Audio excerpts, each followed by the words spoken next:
You need to lock your voice. You, why do you always have to behave like a mangwa, man? Unanwasha no bwado kuwaiche with it. Kumisanzambeli kolo yamabata. Betanandamanabe. Namaminga yamabe. Kolo yamabata.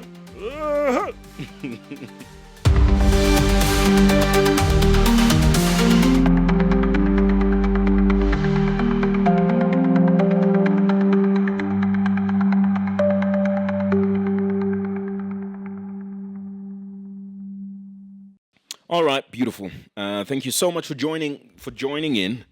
My name is Dingindaba Jonah Buyoya. What I do on here is give you highlights of what's going on in our country, and what we can. We add context to some of these stories and take a look at them from a broader perspective, beyond just the headline, and try to get your feedback as well. It's all about understanding what people think and what their opinions are on some of the things that are happening in our country. So welcome. Thank you for joining in.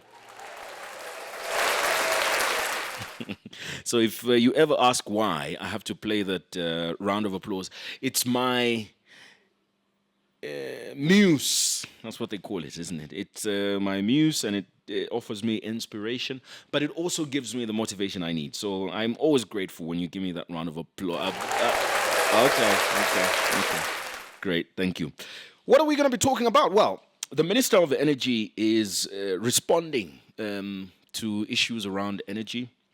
We had an interview with him on Diamond TV on a show that we've been doing now since 2020. It's called Diamond Live. And I'm going to play excerpts of that interview so you could just hear some of the critical issues that we talked about with regards Zambia's energy situation. Just give me 100 if you can hear me loud and clear, because sometimes I can be talking and people don't really hear me, and I'd like that to come to a stop. So just give me 100 if you're able to hear me. For the people that are on the space, just give me 100 and I'll be able to proceed. Thank you so much for all of you that have joined. Oh, great. Emmanuel has given me that 100 that I needed to see. So let's get on with it then. What are we going to be talking about? I've said we're going to talk about the energy situation. The president is in Japan, and I have to be very candid here on this platform that I'm very optimistic about this trip to Japan by the president, because we are trying as much as we can to try and bring development to this country and bring investment. So that's going to be coming up, and we'll talk about why this is important for Zambia. But what is important for Zambia is the energy situation, and the energy situation is in the custody of the Minister of Energy alongside other stakeholders. So we were trying to look at some of the improvements with regards to the energy situation in the country. In the interview, we talked about the petroleum supply, also the price review mechanism, but we also talked about the elephant in the room, supply of electricity. Over the last few days, I've been running polls, and so these polls have been about the electricity situation on X, and I was asking people if they've noticed an improvement in the supply of electricity over the last few weeks, but also how many people are getting 7 hours of electricity in a day. I had the minister, and the minister was generous enough to tell me that people are getting 3 hours of electricity in a day. The target is for people to get 7 hours. There was also the minister saying that some people are getting 7 hours of electricity. So I tried to get more detail into this conversation, and I'm going to play this interview, part of this interview, and this exact excerpt where we're talking about this with the minister. So let me just play that.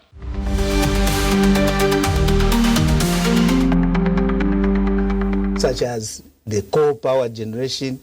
So these will help us to move from these hours that we are benefiting to better hours, which have said that we are targeting moving from 3 hours to 7 hours. There's a very critical thing that you keep saying, and you talk about this 3 hours moving to 7 hours, but the citizens are paying an extra tariff, which has just also been extended by the Energy Regulation Board, that warrants citizens having at least 7 hours of electricity per day. That's why the tariff of electricity was increased. Why is government failing to implement this and, robbing citizens? Because if people are paying for 7 hours for units in the equivalent of 7 hours per day, and they're not getting it, then there's no justification for why government increased these tariffs. Look, first of all, we must understand how do we manage our power. Our power generation, for some time, it has not been cost reflective. And also, we must understand that sustainability is the way to go.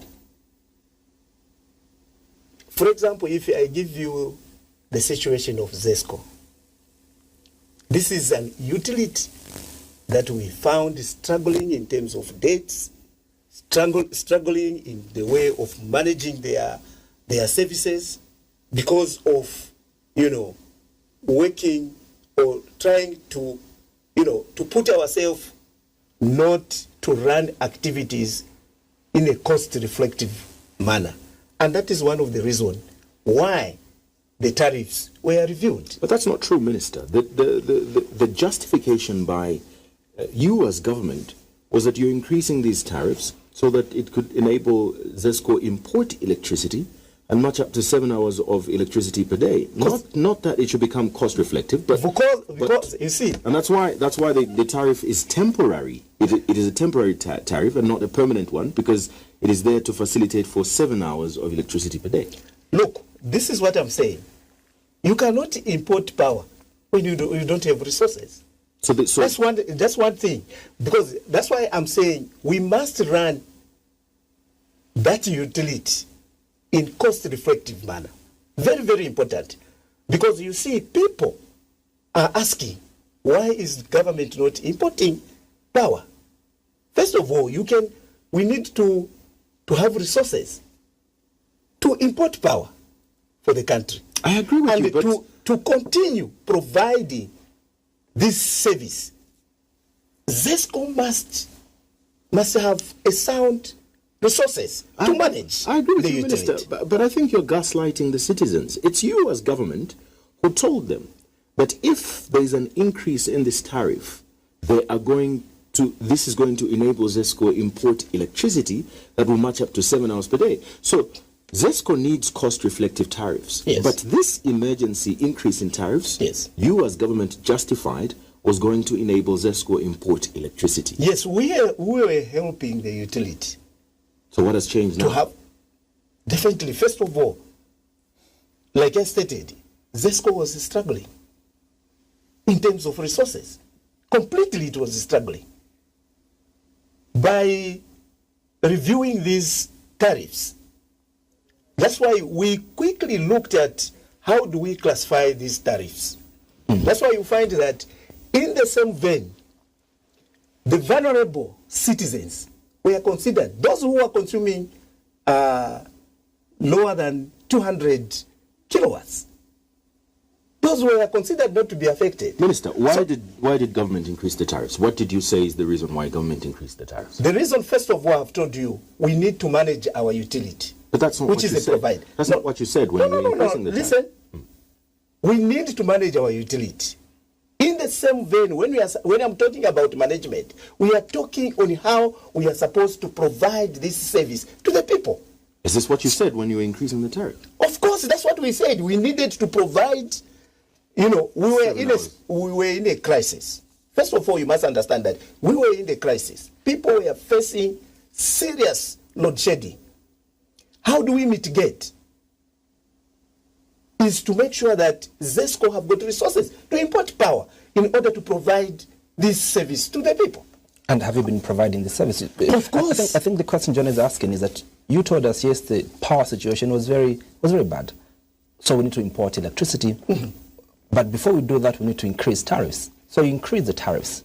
So now Jonah is asking, why aren't you providing the number of hours that you had proposed that you're going to provide when now people are buying expensive power? Look, you were going 3-4 days without power.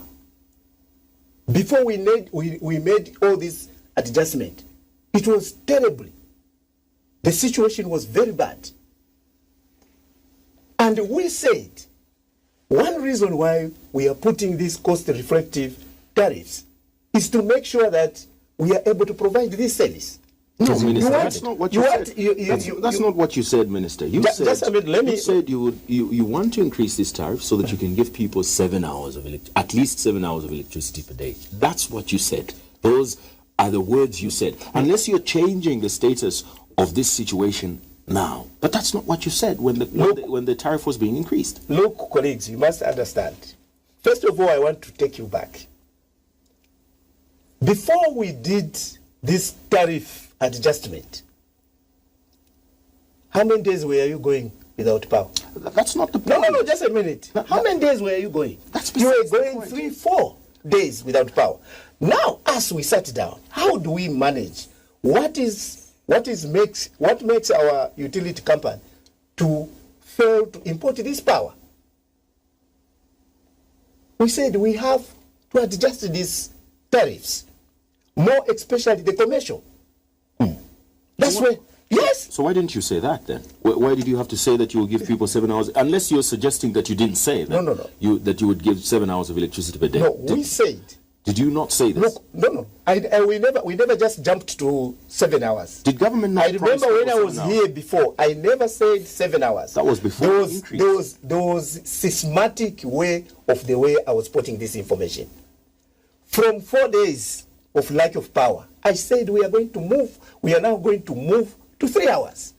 Then I said as we unfold these opportunities, as we found this power in the market, we'll continue increasing. From 3, we'll move to 7. From 7, we'll move to 12 hours, even on the floor of the house. That's what I said. But ERB said that they are approving this tariff by ZESCO so that ZESCO can supply 7 hours of electricity per day. Unless you're not aware of this, Minister. Look, this is what I'm saying. Because ERB is under the motherboard of Ministry of Energy. That's why I'm saying that, you see, when we are talking of imports, we are talking of resources. Are you aware that ERB made this 7 hour commitment per day? Well, that's what I'm getting from you. Because what I know from what we have been exchanging, we had a systematic way of explaining things. We never jumped from 4 days load shedding, then they said we are jumping into 7 hours. No, I still remember very well, even when I was here, I said we have moved to 3 consistent supply of power. And we are moving to 7 hours, and we will continue move until we reach 12 hours. Isn't this chaotic, Minister, that ERB makes a commitment of 7 hours per day and you're not even aware? And citizens are expecting that your ministry is going to manage this energy situation. We are moving. That's what I'm saying, that we are moving towards that. Even when I was explaining about the water levels, that's why I have mentioned that we are not only focusing at, where the rain-fed situation.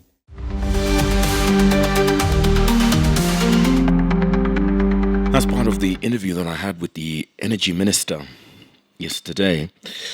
And, just for further context of this as well, I shared on this tweet, I'm just going to read, this is part of the statement by the Energy Regulation Board when they approved the tariff by ZESCO. They say, according to ZESCO, the rationale of the application is to cushion the impact of rising commodity prices in the country by reducing tariffs for residential consumption to up to 200 kilowatts per hour. Such as the coal power.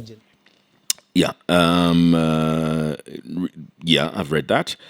Number 2, maintain the current tariff structure for water pumping stations for water utilities to support the provision of clean water and sanitation services during the crisis period. Number 3, along with other bilateral agreements to import power to reduce the deficit. Number 4, along with other bilateral agreements, reducing hours of power rationing, providing consumers with up to 7 hours of predictable, scheduled electricity supply per day. It is as clear as it can get. I don't even know what else to say, because this is in black and white by the Energy Regulation Board, and that's why At the end, I was asking if the minister is not aware that the Energy Regulation Board made such a commitment. And he said he was just finding out from me. I don't think that's true. I don't want to believe that's true. But if it is, though,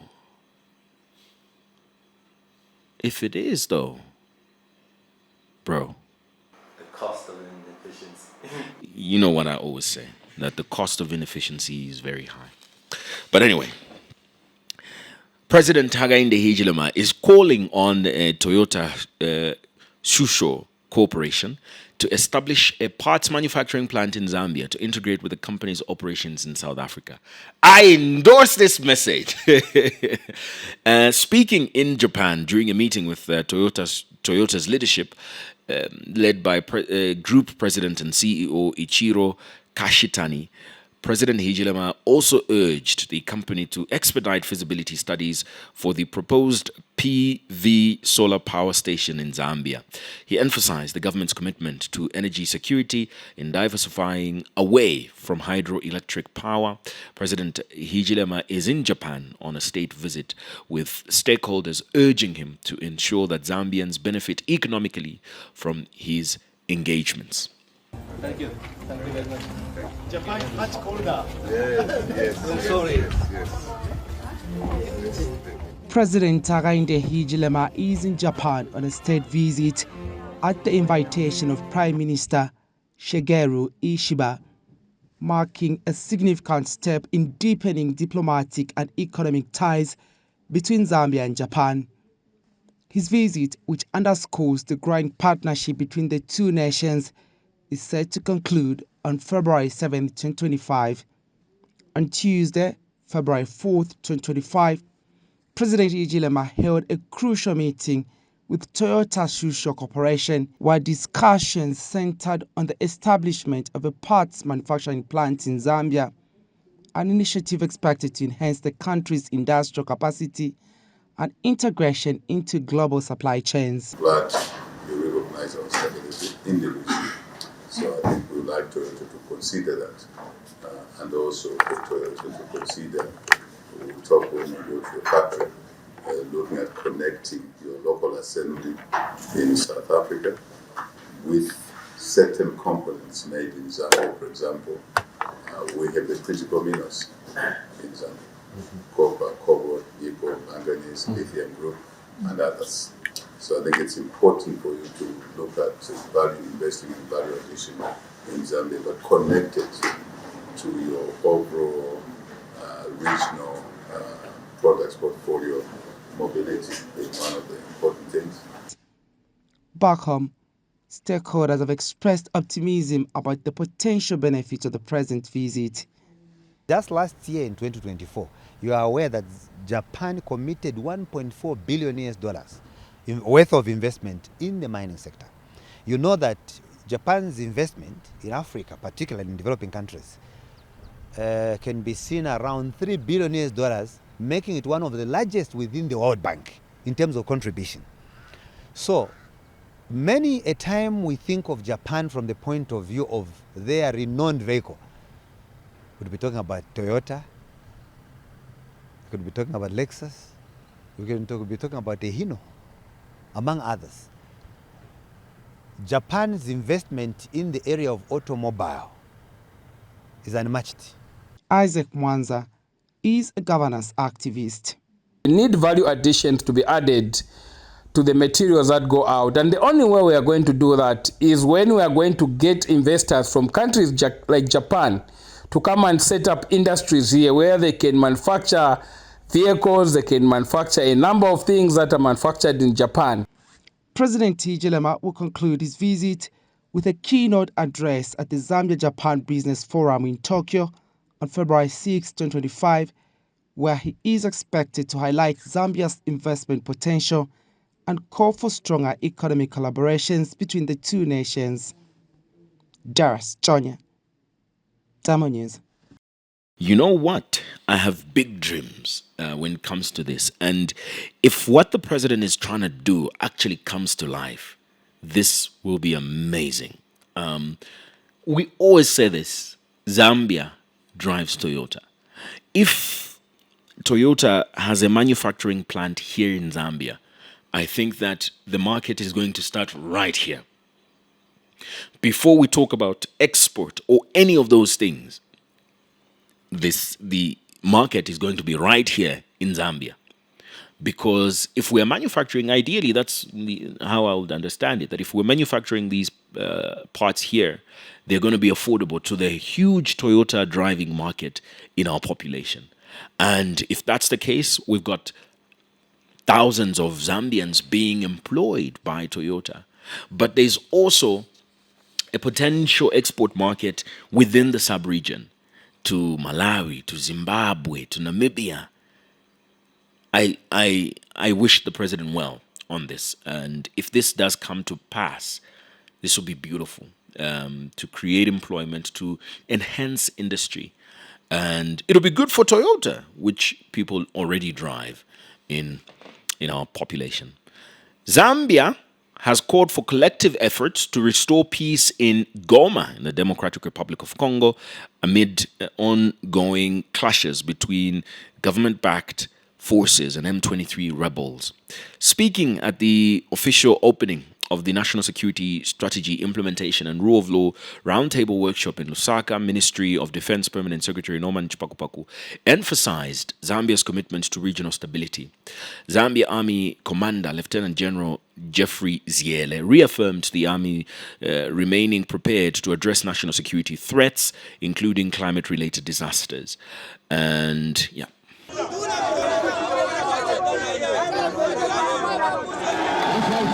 The humanitarian situation in Goma is worsening, with thousands of people seeking refuge in makeshift camps. The United Nations reports at least 900 deaths and nearly 3,000 injuries in recent fighting between M23 rebels and Congolese troops. On January 31st, the Southern African Development Community held a summit in Harare, Zimbabwe, condemning attacks on peacekeepers and calling for the restoration of essential services like water and electricity in Goma amid rising tensions. Regional leaders, including DRC President Felix Tshisekedi and Rwandan President Paul Kagame, are set to meet in Tanzania this week to discuss the conflict. Zambia has joined calls for collective efforts to restore peace in Goma. But I think it will need concerted efforts to make sure that we bring peace to Congo. Because without that, the whole region is going to be unstable. And we share a long border with Congo. It's in our interest to make sure that Congo is stable. And therefore, as a country, we will do everything possible. The President was saying last week, we'll do everything possible to make sure that we get back to those peaceful discussions. We go back to... Lieutenant Geoffrey Ziele is Zambia Army Commander. Ongoing initiative to combat illegal mining and unfortunate efforts reflect how aligning objectives and sharing resources can enhance the ability to tackle critical issues timely. These instances highlight the importance of adaptive planning and continuous collaboration among us various stakeholders and agencies, thereby enabling both military and civilian entities to respond effectively to emerging challenges whenever that occurs. As efforts to restore peace continue, humanitarian organizations are struggling to provide aid to the thousands displaced by the fighting. Zambia should play a neutral role. The role that Zambia should play is that of being a neutral partner who is ready to sit down with both DRC and Rwanda if that conflict between Rwanda and the DRC go that far. The situation remains fragile, with fears of further escalation despite the declared ceasefire. Don't joke to M23, my bro. Don't joke. That is army for the people. Best Jerry, Diamond News. So this is also a very interesting position that we find ourselves in. I am very curious to see what President Hakainde Hichilema is going to do with regards to the conflict between the DRC and M23. But this M23 conflict stretches to Rwanda. Why is this especially interesting? Well, President Hakainde Hichilema seems to have a good relationship with President Paul Kagame. I was in Rwanda, and there were such great things to be said about Zambia and President Hakainde Hichilema. Why is it interesting? Well, Rwanda is receiving backlash for its involvement with M23. And we need to add a bit of context to all of this, that Rwanda doesn't see M23 as a group of terrorists. No, they do not. They see M23 as liberators. There is some sort of common ground that exists between M23 and Rwanda, because the current leadership of Rwanda was in a similar position of M23.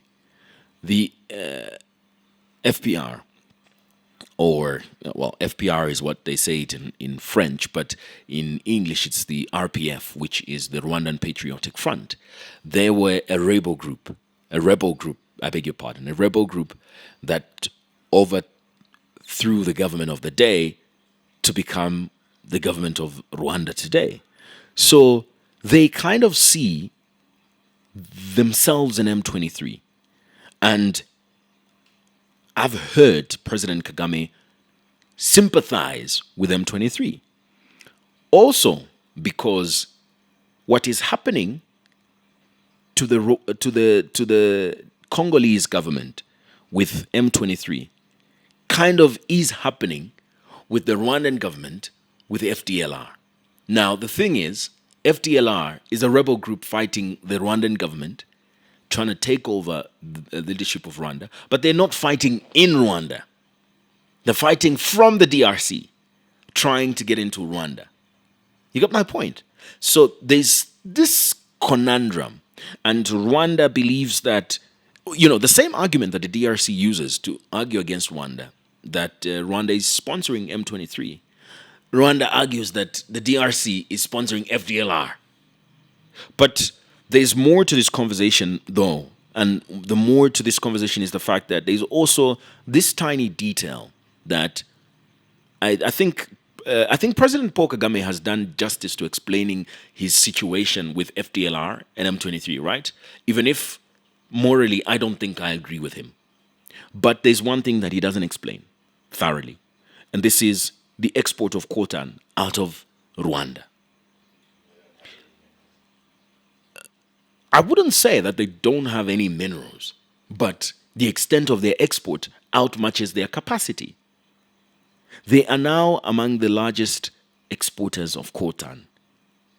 Last year, they signed contracts with the European world to supply coltan, which is predominantly in Eastern Congo, which region is controlled by M23.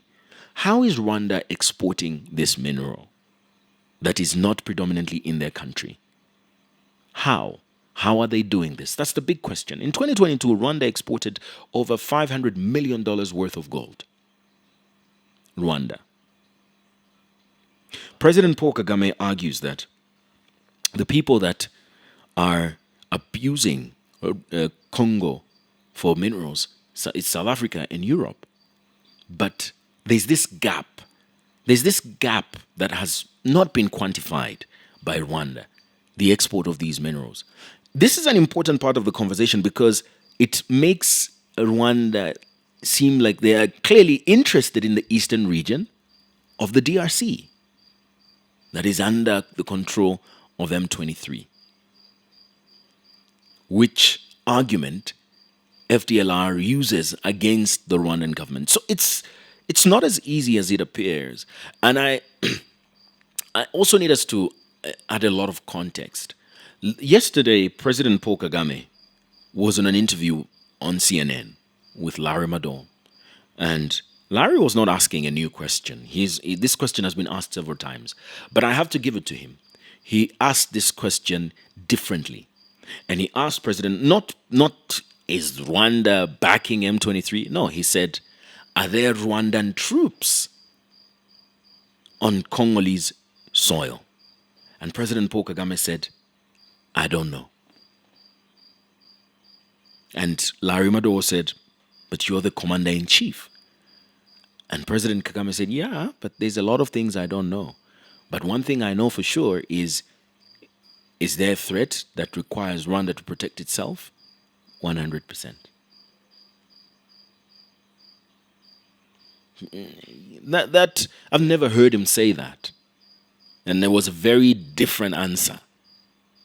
And because he didn't answer the question, we can make conclusions that based on his response, it sounds like there are Rwandan troops fighting in the DRC.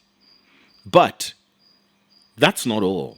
There is actual satellite footage that shows Rwandan troops fighting alongside M23 in Congo. The Rwandan government argues that they're not going to wait in Rwanda for FDLR to bring instability in their country. So they go to fight FDLR where FDLR is. That's why you have satellite footage of them in the Congo. And they also say they don't deny that there's a possibility that M23 provides them with intelligence on where FDLR is, because they share some sort of common ground. I had an interview with the head of research at the Rwandan Institute of Research, Kevin Gatete, and I asked him, I said, well, then if that's the case, don't you see why the DRC and Kinshasa feel the way they do about President Paul Kagame and Rwanda? And he said, yes, I completely understand. But, and he threw the question at me. He said, what about you? Don't you see the position that Rwanda finds itself in? What is Rwanda's context? I said, well, you tell me what Rwanda's context is. And it's part of the things that I've just explained. But what is exacerbating this whole situation is the fact that President Paul Kagame and President Felix Tshisekedi are not seeing eye to eye. And President Felix Tshisekedi is not willing to go to the table and talk to Rwandan President Paul Kagame because he says, I'm not going to talk to you. You've got troops in my country. I've got no troops in your country, but you've got troops in my country. I can't talk. You have to withdraw. So you have to withdraw those troops and withdraw the support you're giving M23. President Paul Kagame says, you can't invite me to a table and put conditionalities. We're supposed to go to the table and negotiate. President Tshisekedi says, I'm not going to negotiate with somebody that's sponsoring my enemies. Is it making sense? Can you get where all of this is happening? Yeah. So that's what's happening with this Rwanda, DRC, and now in the mix, South Africa. Because South Africa is supporting the Congolese government to fight M23, this doesn't seem to sit very well with President Paul Kagame. And he's on the offensive with Cyril Ramaphosa because he says that South Africa is at the center of this because they are getting minerals out of the DRC, and that's why they want to fight M23. What does Rwanda say is the best solution? They say that M23, the DRC government must just uphold the agreement of March 23, 2009, and M23 is going to disintegrate naturally without a need for war. In an interview with Larry Madowo, President Kagame says he doesn't believe that President Tshisekedi even wants war. He is just being influenced by external forces. Hey, I'm not an international relations expert, so I'm not going to spend too much time on all of this, but that's kind of a nutshell of what is going on there, if you were asking any questions. But also, that's a wrap. Thank you so much for tuning in. My name is Dingindaba Jonah Buyoya, and love giving context to some of these stories and talking about our beautiful country, our beautiful continent, and weighing in. Thank you so much for joining in. Adios, amigos.